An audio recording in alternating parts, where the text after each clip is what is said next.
오늘 말씀은 마가복음 12장 38절에서 44절까지 말씀인데, 이 말씀은 교회가 굉장히 자주 하는 설교예요. 과부의 동전 두입 이렇게 해서 설교하는 제목인데, 이게 38절부터 40절까지를 잘라서 율법학자들을 조심하라 이렇게 챕터를 달아놨고, 41절부터 44절까지를 묶어서 과부의 헌금 이렇게 분류해서 냈단 말이에요. 그래서 이 말씀을 주로 38절에서 40절에 관한 말씀은 안 읽어요.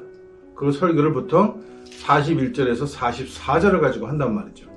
그러니까 과부가 드리는 헌금, 부자들은 여기 보면 부자들은 여럿이 와서 많은 돈을 넣었는데, 42절 가난한 과부 한 사람은 와서 겨우 렙돈 2개를 넣었다. 이것은 동전 한 입 값어치의 돈이었다.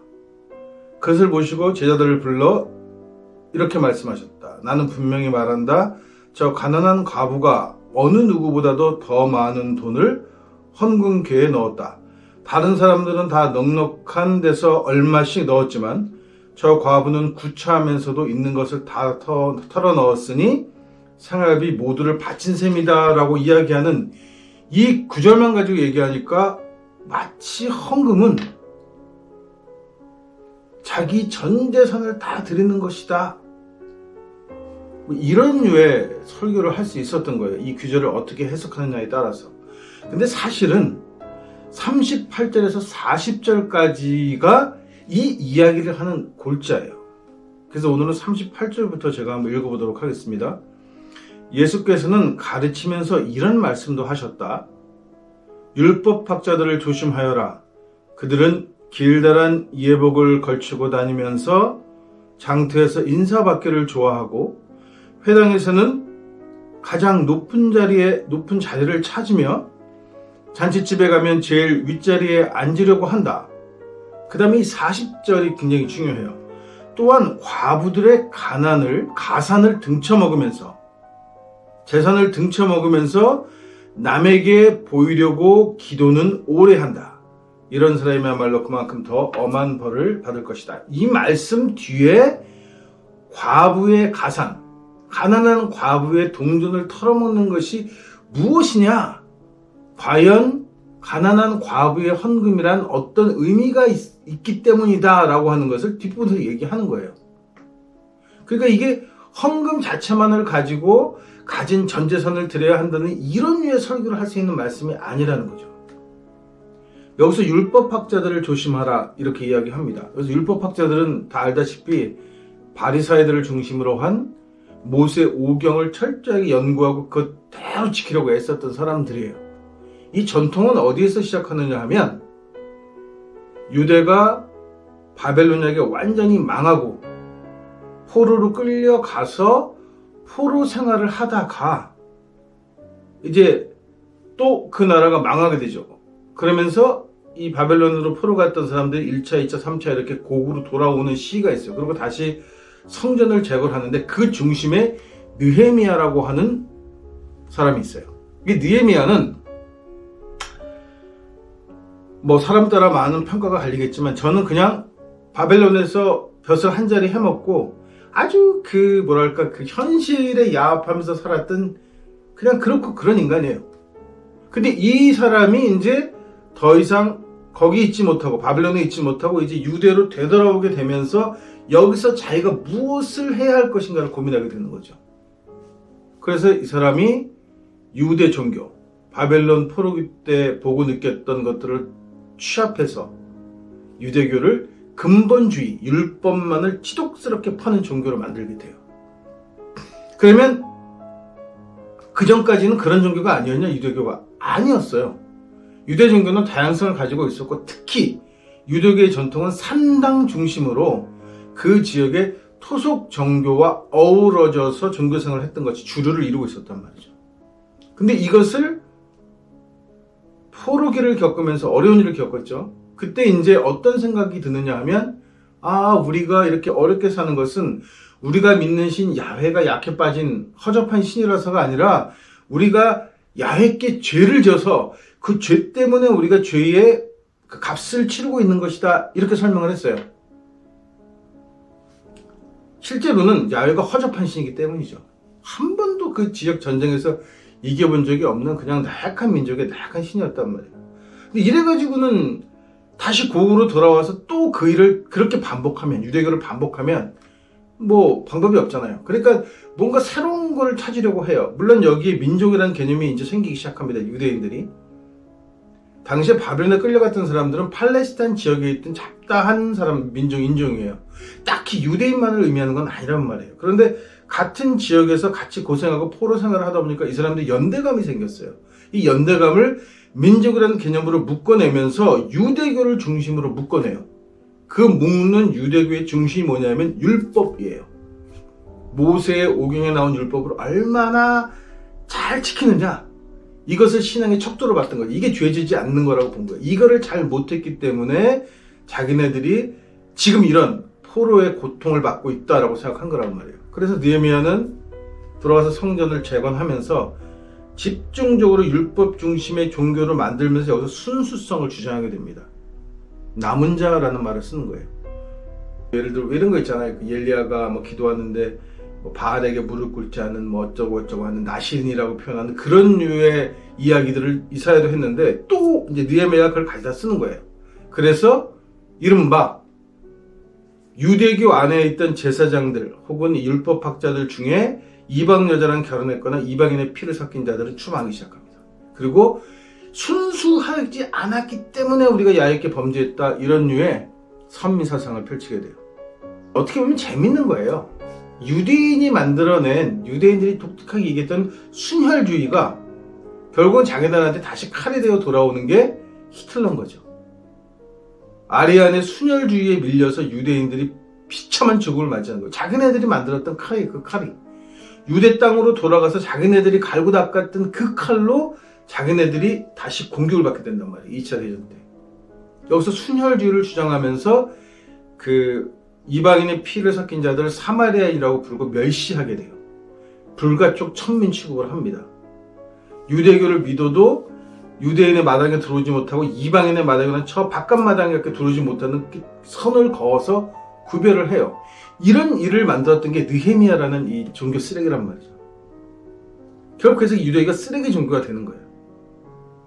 그 전까지부터 다양성을 품고 있고 그나마 봐줄만한 종교가 느헤미야에서 완전 쓰레기 종교가 됩니다. 문자 중심의 근본주의 쓰레기 종교가 돼요.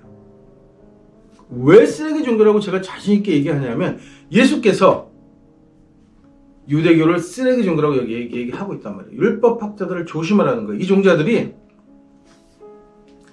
예복을 걸치고 다녀요. 자기네들은 구별된 옷을 입고 있단 말이에요. 딱 연상되죠? 뭐 사제라고 불리는 신부들이나 목사들이 가운을 입고 돌아다니는 게 똑같은 짓을 하는 거란 말이에요. 원래 유니폼으로 만든 이유는 검소하게 살라고 만든 건데 이거를 과시용으로 쓰는 거예요. 예배를 보거나 혹은 미사를 드릴 때 사제나 목사들이 입는 그 가운이 검소의 상징입니까?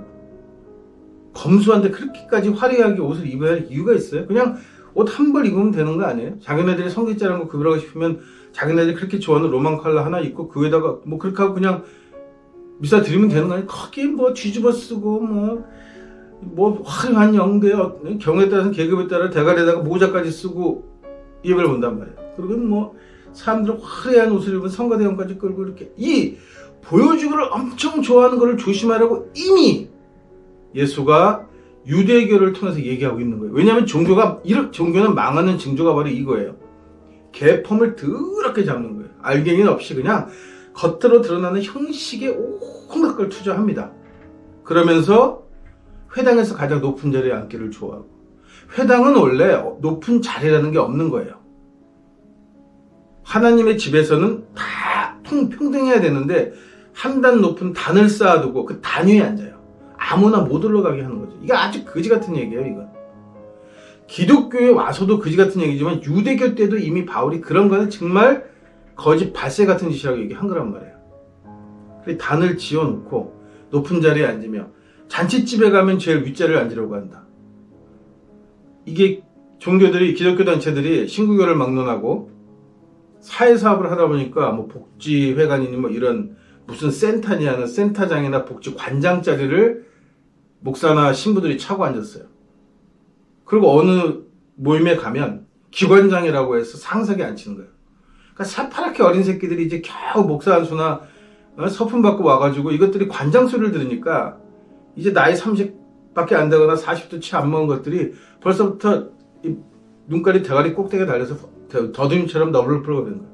사람 벽을 아주 깔보는 그런 류의 행동을 이미 예수께서 유대교를 보면서 제자들에게 경고했던 거예요. 근데 이들이 무슨 짓을 하느냐?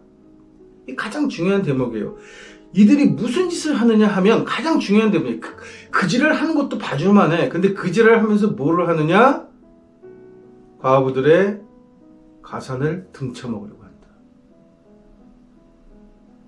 과부들의 가산이라는 게 뭐냐면 오늘 얘기하는 동전 한 입 또는 두 입이라고 하는 하루에 쓸 생활비, 일용할 양식을 의미하는 거예요. 그 일용할 양식을 뜯어먹는다는 거예요. 기독교의 가장 큰 문제는 헌금을 드리는 사람들 중에 여유가 있어 넉넉해서 헌금을 드리는 사람들도 있지만 상당수의 교인들은 정말 생활비를 쪼개서 헌금을 내요. 아이들 사주로 가족들과 외식해야 할 돈, 혹은 이렇게 몇 년을 모아서 여행 가야 하는 돈, 새방에서 전세로 옮겨가야 할 돈, 이런 돈들을 헌금한단 말이에요. 일용할 양식, 정말 삶에서 필요한 돈을 헌금하는 거예요.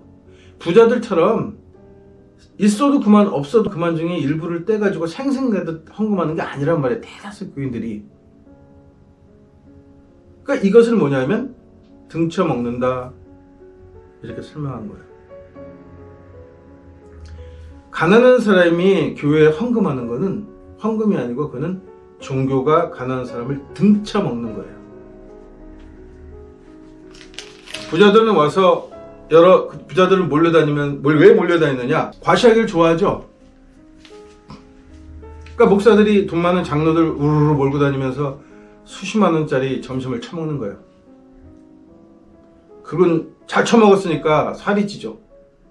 걷는데도 힘드니까 이 새끼들이 저녁이면 헬스장에 가서 운동을 하는 거예요.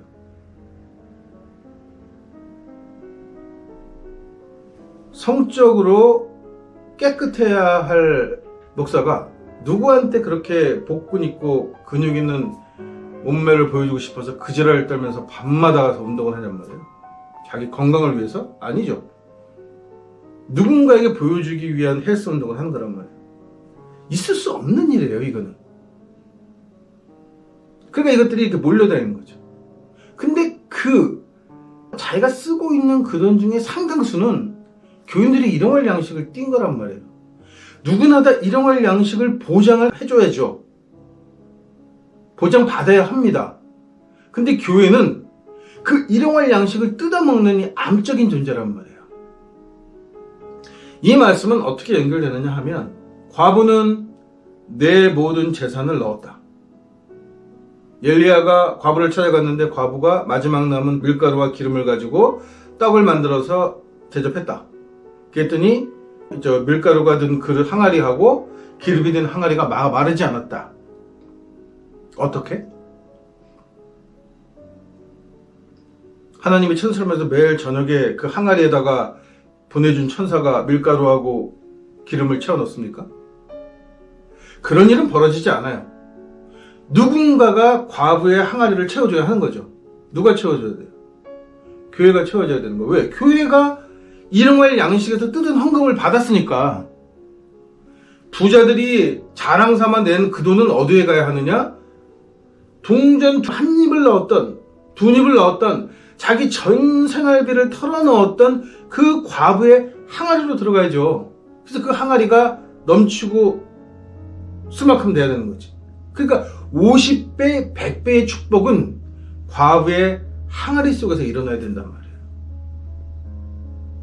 누구를 통해서? 교회를 통해서. 근데 교회는 무슨 짓을 했냐는 거죠. 거둔 헌금의 대부분을 건물을 짓는 데 사용했습니다. 명목적으로 왜 건물을 짓느냐? 건물을 져야 건축업자로부터 뒷돈을 받아서 목사가 한몫 챙길 수 있어요. 건축을 주도했던 장로가 또 한몫 챙길 수 있어요. 하니까 건축을 해야 돼. 건축을 통해서 돈을 버는 거는 아주 이 나라의 아주 전형적인 돈 버는 방법이에요. 뒷구멍으로. 그래서 교회 건축을 몇십억, 몇백억들을 돈을 지면 그 액수만큼 비례해서 내 주머니가 두둑해지는 거죠. 한미천 챙기는 거예요. 그러면서 한켠에 자기가 평생 편하게 쓸 수 있는 사택을 덩달아 짓습니다. 그리고 1년 난방비, 에어컨비, 도서비, 하다못해 음식, 부식비, 애들 유학 보내면 유학비까지 모든 비용을 교회가 책임져요. 그 모두가 책임지는 그 비용의 대부분이 누구 돈이냐? 과부가 드린 동전이란 말이죠. 가난한 자의 일용할 양식이 들어와 있단 말이에요. 일용할 양식을 50배, 100배로 채워줘야 할 교회가 거기다 채우지 않고 목사나 신부 주머니에다 채워 넣는 거예요. 교단 주머니에 채워 넣는 거예요. 신부들은 억을 받고 그 이상은 더 쓰지 않는다고 검소한 척 하지만 저 어렸을 때 성당 뒤에는 테니스장이 있었어요. 하얀 체육복을 입고 테니스를 칩니다. 돈 많은 교인들하고 신부가. 이게 뭐예요? 자기 돈으로 사치하는 건 아니죠. 근데 그렇게 즐기는 거예요. 그리고 자가용 없을 때 이것들은 자가용 타고 다녔단 말이에요. 결국은 교인들이 들여진 헌금이 어디에 쓰여져야 하느냐가 분명해야 하는데 그게 분명치 않아져 버린 거죠. 그래서 오늘 예수께서 이렇게 얘기하신 거예요. 동전에 동전이 땅 하고 떨어진다. 이 동전은 무엇을 의미하느냐? 너희가 야훼의 종이고 예수의 제자고 불리면 너희는 엘리야와 같은 거죠. 그러니까 과부의 집에 들어갔는데 그 과부가 자기가 먹을 마지막 떡과 기름을 잘 구워서 대접했다. 그 대접을 받고 엘리야는 항아리가 가득 차도록 한 거예요. 어떻게 채웠는지는 얘기하지 않아요. 성서에서. 비지 않았다고만 얘기해요. 그 비가 누가 채워줬겠냐 말이죠. 그래서 분명히 사람이 채워주는 거예요. 지금은 교회가 가난한 헌금을 드린 사람들의 교인들의 항아리를 채워줘야 돼요. 헌금은 그렇게 쓰이는 거예요. 바울이라는 종자가 만든 기독교처럼 이거 걷어서 선교하고 돌아다니고 여행 다니고 목사들 쓰고 1년에 한 번씩 영성 채우러 동남아 어디 가서 기도한다고 그런 개수작이나 하는데 쓸 비용을 쓰는 돈이 아니고 이 비용은 그 공동체 안의 교회에서 정말 감사한 마음으로 자기의 전 재산을 헌금으로 드린 그 과부들의 항아리를 가득 채우는 데 쓰여져야 되는 거예요. 그것이 진정한 헌금의 의미입니다.